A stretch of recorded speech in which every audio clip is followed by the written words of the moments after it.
Assalamualaikum warahmatullahi wabarakatuh. Kenalkan nami abdi Tasyahida Putri, kelas X10 IPS 2. Wawales kanu teu leungeus.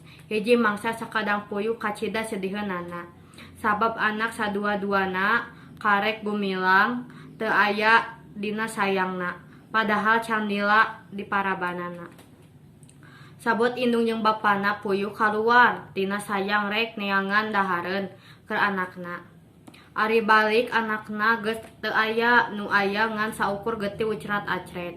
Puyuh curiga ka beurit sabab cenah geus lila manehna tunghal tenghol kawas nu keur ngintip. Malah puyuh menang beja ti canghar anu tara ngabohong nya neangan beurit kaluar tina sayangna puyuh bari sungutna pinuh ku geuti. Canghegar teu bisa nulungan da si beurit kabulu-kabul. Bakat ku ngeuneus harita keneh puyuh jalu jeung bikangna indit ka sayang alap-alap.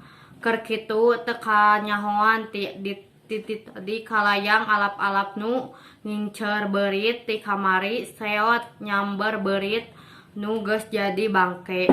Beur dibawa hiber ka sawang-awang. Atuh bangkong ge kababawa raroa sempeureun. Ditara bisa ngapung mokahana we poe harita alap-alap menang kauntung.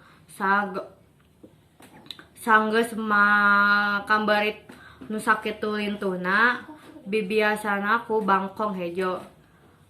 Hapunten biri aya kalepatan. Assalamualaikum warahmatullahi wabarakatuh.